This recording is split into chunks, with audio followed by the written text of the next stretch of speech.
Hello students, कैसे हैं आप सब लोग। आई होप आप बहुत अच्छे हैं और नीट बायोलॉजी क्लास 12 बायोलॉजी बहुत सीरियसली पढ़ाई कर रहे हैं। तो जैसा कि हमने पिछले वीडियो में आपको बताया था डिफरेंट टाइप्स ऑफ पॉलिनेशन, आज के क्लास में हम डिस्कस करेंगे डिफरेंट एजेंट्स ऑफ पॉलिनेशन। यानी ये जो पॉलिनेशन का प्रोसेस है, ये कौन कौन से एजेंट्स इसे करते हैं। अगर हम एजेंट्स की बात करें पॉलिनेशन में, तो बेसिकली दो तरह के एजेंट्स होते हैं पॉलिनेशन में। एक को हम कहते हैं एबायोटिक एजेंट्स, जो कि लाइफलेस होते हैं, जैसे कि एयर एंड वाटर। और दूसरे जो होते हैं वो बायोटिक एजेंट्स होते हैं, जैसे एनिमल्स, बर्ड्स, बीज, बटरफ्लाइज, ये सारे बायोटिक होते हैं। ज़्यादातर केसेस में प्लांट्स जो होते हैं वो बायोटिक एजेंट्स का ही इस्तेमाल करते हैं अपने पॉलिनेशन में। यानी उनका जो पॉलिन का ट्रांसफ़र है वो इन्हीं एनिमल्स, बर्ड्स, बीज, बटरफ्लाइज जो बायोटिक एजेंट्स हैं उनके थ्रू होते हैं। बहुत ही कम केसेस में विंड और वाटर की वजह से पॉलिनेशन होता है, यानी transfer of pollen grains from the anther to the stigma. क्योंकि ये चांस की बात है, अगर विंड नहीं आई तो पॉलिन का ट्रांसफ़र नहीं होगा, और अगर वाटर नहीं मिला, है ना, तो उनको भी इस केस में पॉलिन का ट्रांसफ़र जो है वो पॉसिबल नहीं हो पाता है स्टिग्मा में। सो एजेंट्स ऑफ पॉलिनेशन, तो अगर हम एक एक करके चलें, जैसे विंड पॉलिनेटेड फ्लावर्स। अब आगे हम देखते हैं विंड पॉलिनेटेड फ्लावर्स जो होते हैं वो कैसे होते हैं। पॉलिनेशन बाय विंड, जैसे कि आप यहाँ देख सकते हैं डायग्राम में, ये मोनोकॉट प्लांट्स हैं, जैसे आपके मेज़ वगैरह हो गया। तो इनमें अगर हम देखें तो विंड का जो पॉलिनेशन है वो किस तरीके से होते हैं।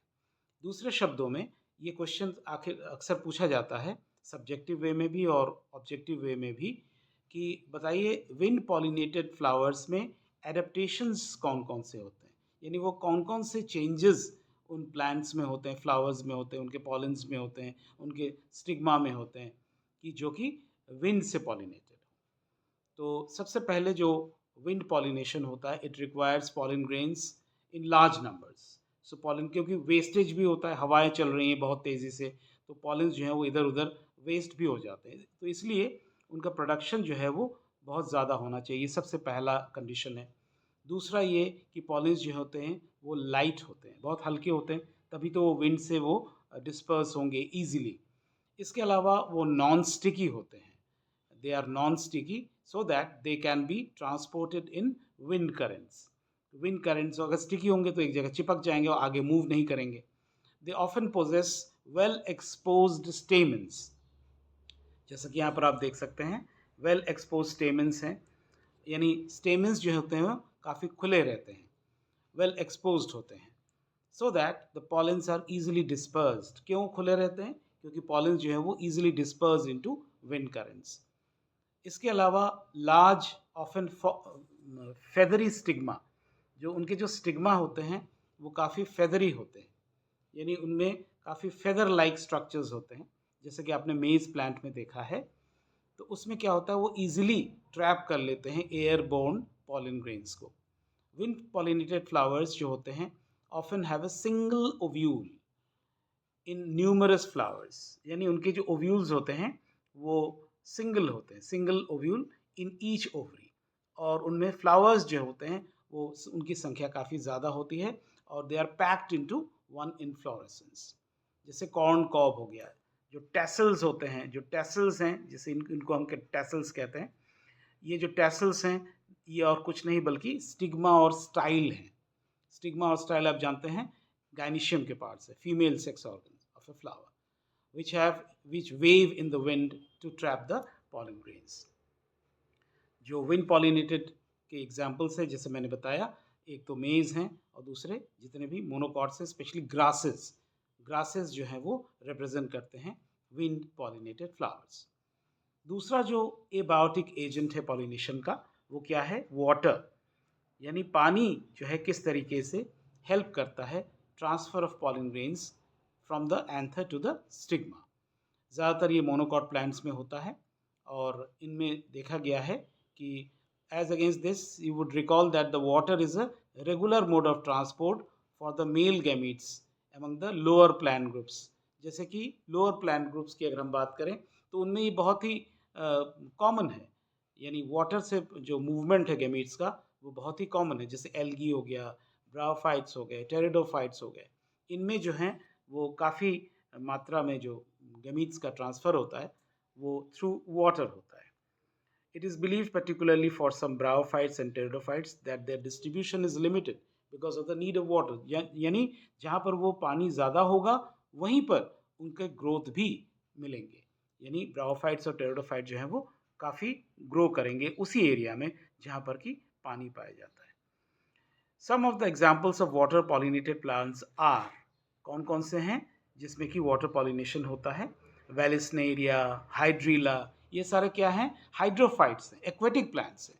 तो इसमें क्या होता है, जो पॉलिनेशन है वो वाटर के थ्रू होता है।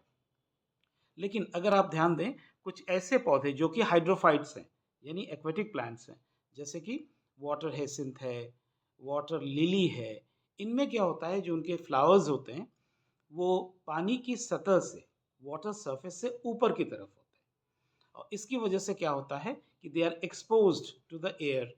तो वो इंसेक्ट्स पॉलिनेटेड हो सकते हैं, एयर पॉलिनेटेड हो सकते हैं, यानी वो हाइड्रोफाइट या एक्वेटिक प्लांट होने के बावजूद भी उनमें कैसा पॉलिनेशन होता है? इंसेक्ट्स या फिर विंड पॉलिनेशन होता है।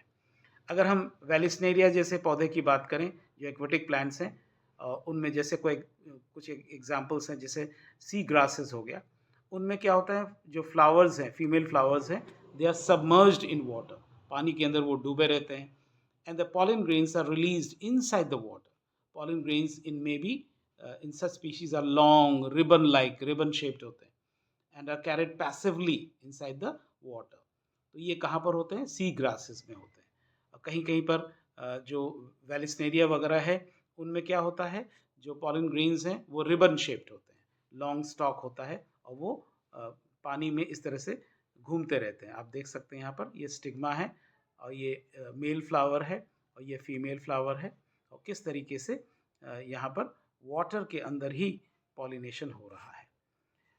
दूसरी तरफ जो मेजॉरिटी ऑफ फ्लावरिंग प्लांट्स हैं, ये बायोटिक फैक्टर्स या बायोटिक एजेंट्स का इस्तेमाल, जैसे एनिमल्स हो गए, बीज, बर्ड्स, बटरफ्लाई, बैट्स, मॉथ्स, इन सभी का यूज़ करते हैं। जैसे सनबर्ड्स हो गए, हमिंग बर्ड्स हो गए। तो ये कौन से एजेंट्स का यूज़ हो रहा है यहाँ पर? बायोटिक एजेंट्स का, यानी जिसके अंदर लाइफ है।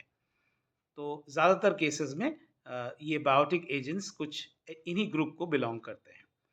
इनके अलावा लार्जर एनिमल्स जो होते हैं, जो पेड़ों पे मूव करते हैं, ग्रो करते हैं, जैसे रॉडेंट्स वगैरह हो गए, रेप्टाइल्स हो गए, गेको लिजर्ड हो गया, गार्डन लिजर्ड हो गया, ये भी पॉलिनेशन का काम करते हैं। They are also pollinators, they are also pollinating agents. इसके अलावा मेजॉरिटी ऑफ इंसेक्ट पॉलिनेशंस भी होता है फ्लावर्स में। ऐसे फ्लावर्स में बहुत ख़ास तरह के एडेप्टेशंस होते हैं, जैसे कि आपके फ्लावर्स जो हैं वो काफ़ी बड़े होते हैं, flowers are quite large, they are quite coloured, और इनके अलावा इनमें रिच नेक्टर पाया जाता है, नेक्टरीज पाए जाते हैं। जो बीज हैं या बटरफ्लाइज हैं वो यहाँ पर आते हैं, एक फ्लावर से दूसरे फ्लावर्स में जाते हैं, तो उनके विंग्स में, उनके लेग्स में पॉलिन जो है वो स्टिक कर जाते हैं। तो इस वजह से क्या होता है, जब वो दूसरे फ्लावर में जाते हैं, दूसरे फ्लावर के स्टिग्मा में जाते हैं, तो वहाँ पर वो पॉलिनेट कर देते हैं। इसके अलावा कुछ जो नॉक्टर्नल प्लांट्स हैं, नॉक्टर्नल फ्लावर्स हैं, जैसे जैस्मिन वगैरह हो गया, ये काफ़ी फ्रेग्रेंट होते हैं। नॉक्टर्नल का मतलब क्या हुआ? जो रात में ब्लूम करते हैं। वो वाइट कलर के होते हैं, वो डे वाले कलर्ड नहीं होते उसमें, वाइट कलर के होते हैं, लेकिन उसमें बहुत अच्छे फ्रेगरेंस पाए जाते हैं। उससे भी अट्रैक्ट होकर के जो बीज हैं, बटरफ्लाइज हैं, इंसेक्ट्स हैं, वो सारे रात में ही उन फ्लावर्स को पॉलिनेट करते हैं। The flowers pollinated by flies and beetles secrete fall odors to attract these animals. To sustain animal visits, यानी एनिमल्स जो आते हैं, जो बीज बटरफ्लाइज जो आ रहे हैं, इनको एक तरह से रिवॉर्ड के रूप में नेक्टर्स मिलता है, जो आगे चल करके, जैसे हनी बी है, वो शहद में इन सब चीज़ों का कंट्रीब्यूशन करते हैं। तो this is all about today's class. आज के क्लास में आपने जो डिफरेंट एजेंट्स ऑफ पॉलिनेशन हैं उसके बारे में पढ़ाई की। तो दैट्स ऑल फॉर टुडे। मेरे चैनल को आप ज़रूर सब्सक्राइब कीजिए, ज़्यादा से ज़्यादा लाइक कीजिए, शेयर कीजिए, और कमेंट करके मुझे ज़रूर बताइए कि और कौन कौन से टॉपिक्स आपको मेरे चैनल में देखने हैं। Thank you.